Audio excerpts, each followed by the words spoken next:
क्या ईडी ने एक फर्जी केस में दिल्ली के मुख्यमंत्री अरविंद केजरीवाल को फंसाया है? ईडी के पास किसी भी तरह के कोई पर्याप्त सबूत नहीं है, इसीलिए दिल्ली के मुख्यमंत्री अरविंद केजरीवाल को आज कोर्ट ने जमानत दे दी। और इसके बाद आम आदमी पार्टी कह रही है कि सत्य की जीत हुई और साफ तौर पर कह रही है कि एक बेबुनियाद और फर्जी केस चला रही थी ईडी, मोदी के कहने पर, भाजपा के कहने पर। और क्या अरविंद केजरीवाल के अब जेल से बाहर आने पर मोदी के छूटने लगेंगे पसीने? नमस्कार, मैं हूं गिरिराज शर्मा और आप देख रहे हैं सरल टॉक। दोस्तों, आज देश की एक बड़ी खबर है। दिल्ली के मुख्यमंत्री अरविंद केजरीवाल को बेल मिल गई है, जमानत मिल गई है। आज कोर्ट में बहस हो रही थी ईडी के बीच और दिल्ली के मुख्यमंत्री अरविंद केजरीवाल के वकील के बीच में, जहां पर ईडी की दलीलें टिक नहीं पाई। ईडी की दलीलों से कोर्ट संतुष्ट नहीं हुआ और उसके बाद दिल्ली के मुख्यमंत्री अरविंद केजरीवाल को जमानत के आदेश दे दिए गए हैं। जैसे ही ये खबर निकल कर के बाहर आई, तमाम तरह के पोर्टल्स, अखबार इससे भरे पड़े हैं और कह रहे हैं कि दिल्ली के मुख्यमंत्री अरविंद केजरीवाल को मिली जमानत। ईडी के दांव पेच भी नहीं आए काम। जब ये आदेश दे रहे थे तो ईडी इसमें एक फंसाने की कोशिश कर रही थी कि 48 घंटे का समय चाहिए, लेकिन वो भी उनकी दलील काम नहीं आई और दिल्ली के मुख्यमंत्री अरविंद केजरीवाल कल देहाड़ जेल से बाहर आ जाएंगे। उसके बाद आम आदमी पार्टी के ट्विटर हैंडल पर तमाम तरह के ट्वीट्स देखे जा सकते हैं, जिसमें लिखा हुआ है कि सत्य की जीत हुई, सत्य परेशान हो सकता है लेकिन पराजित नहीं। राघव चड्ढा ने भी ट्वीट किया है, पंजाब के मुख्यमंत्री भगवंत मान ने भी ट्वीट किया है। लेकिन सबसे बड़ा सवाल यही जो आम आदमी पार्टी के संजय सिंह भी कह रहे हैं और कह रहे हैं कि एक फर्जी केस है, बेबुनियाद केस है, जिसमें कोई दम नहीं है। और साफ तौर पर वो कह रहे हैं कि मोदी और भाजपा के कहने पर यह काम हो रहा था। उनका एक बयान सुनिए आप। एक झूठा,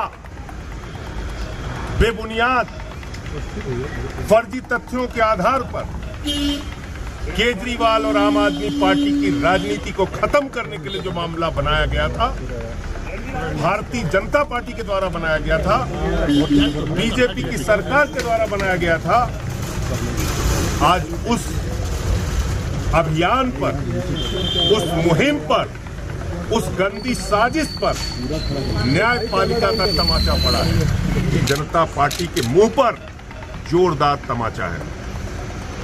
मैं समझता हूं अब जरा सी भी शर्म है तो बीजेपी को और मोदी अमित शाह को ये झूठे केस बंद करने चाहिए और जिन लोगों को फर्जी जेल में रखा है उनको सबको बाहर करना। आपने संजय सिंह को सुन लिया। आखिर इस बहस में चल क्या रहा था?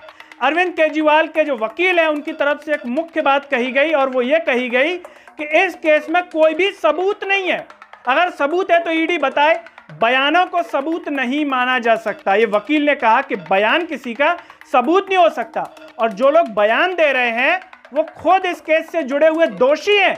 तो क्या उनकी इस नियत पर सवाल नहीं उठाया जाना चाहिए कि वो खुद को बचाने के लिए दबाव में बयान दे रहे हैं, किसी के कहने पर बयान दे रहे हैं? वकील ने कहा कि कोई साधु संत नहीं है जिनके बयानों पर अरविंद केजरीवाल को फंसाया जा रहा है। और यह भी कहा कि अरविंद केजरीवाल इस तरह के व्यक्ति नहीं है, उनका कोई इतिहास ऐसा नहीं है कि कोई क्रिमिनल प्रवृत्ति के हों या इस जांच को प्रभावित करें अरविंद केजरीवाल, तो उन्हें जमानत देनी चाहिए। और कोर्ट अरविंद केजरीवाल के वकीलों की जो दलीलें थी उनसे बाकायदा संतुष्ट हुआ और अरविंद केजरीवाल को जमानत दी। यहां पर एक और सवाल यह आता है कि जिस शराब घोटाले की बात हो रही है, जिसमें अरविंद केजरीवाल को जेल में जाना पड़ा, चुनाव के समय उन्हें जमानत मिली, लोकसभा चुनाव के समय, और फिर उसके बाद 2 जून को उन्हें सरेंडर करना पड़ा। मध्य प्रदेश में भाजपा की सरकार है और वर्तमान समय में मुख्यमंत्री हैं डॉक्टर मोहन यादव। मध्य प्रदेश में भी एक शराब घोटाले की खबर आती है, 72 करोड़ से 100 करोड़ तक का शराब घोटाला। लेकिन यहां पर कोई भी गिरफ्तार की खबर आपको सुनाई दी? क्या कोई बड़े लेवल का आदमी इसमें आपको गिरफ्तार होता हुआ दिखा? क्यों नहीं दिखा? क्या यहाँ पर भाजपा की सरकार है, उन्हें ये सब कुछ करने का अधिकार है? भेदभावपूर्ण व्यवहार किया जा रहा है ईडी की तरफ से। नगर निगम में 150 करोड़ का घोटाला सामने आ चुका है, 1000 करोड़ के घोटाले की आशंका है। क्या ईडी सीबीआई आपको दिखाई दी? नगर निगम में इंदौर के जो है भाजपा से जुड़े महापौर हैं, सांसद हैं, विधायक हैं, सब भाजपा में है। लेकिन भ्रष्टाचार पनप रहा है। ऐसे में एक सवाल अपने आप में उठता है और वो यही कि अरविंद केजरीवाल के बाहर आने से अब मोदी के पसीने छूटने लगेंगे।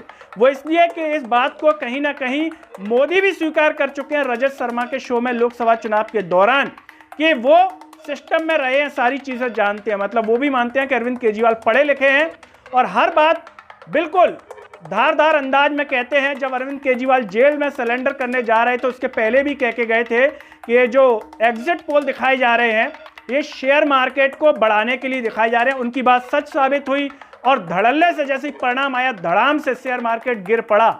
अब अरविंद केजरीवाल जेल से बाहर आएंगे और हर दिन मोदी की सत्ता, जो कि अब एनडीए की है सरकार, पूर्ण बहुमत वाली सरकार नहीं है, तो मोदी के इसी तरीके से पसीने छूटेंगे। और एक और सबसे बड़ी बात, क्या अब इंडिया गठबंधन मजबूत हो गया है, उसका असर देखने को मिल रहा है। राहुल गांधी भी आए दिन जिस अंदाज में सवाल सरकार से कर रहे हैं, चाहे वो नीट एग्जाम को लेकर के हो, अन्य आने वाले जो और भी मुद्दे हैं, अब उस पर अरविंद केजरीवाल भी जब घेरेंगे तो क्या मोदी के अब इसी तरीके से पसीने छूटने लगेंगे। उन्हें ऐसा लगेगा कि नहीं, मैं तो फालतू में प्रधानमंत्री बन गया, किसी और को पद दे देता हूं। क्या वो इन सवालों का सामना कर पाएंगे? ये सवाल इसलिए है क्योंकि प्रधानमंत्री नरेंद्र मोदी प्रेस कॉन्फ्रेंस से बड़ा डरते हैं। आज तक प्रेस कॉन्फ्रेंस नहीं कर पाए। मुझे लगता है कि बच्चों से परीक्षा में सवाल कभी ना कभी पूछा जा सकता है कि देश के एक ऐसे प्रधानमंत्री का नाम बताइए जिसने कभी प्रेस कॉन्फ्रेंस नहीं की, तो उसमें बच्चे इसे जीके के लिए याद कर सकते हैं। उस प्रधानमंत्री का नाम है नरेंद्र मोदी, जिसने इंटरव्यू तो बहुत किए लेकिन प्रेस कॉन्फ्रेंस एक भी नहीं की। तो क्या अब इंडिया गठबंधन के आने से प्रधानमंत्री नरेंद्र मोदी प्रेस कॉन्फ्रेंस करने को भी मजबूर हो सकते हैं? अरविंद केजरीवाल की जमानत हो गई, इसको भी कई लोग देख रहे हैं कि इंडिया गठबंधन मजबूत हुआ, उसका परिणाम सामने आ रहा है।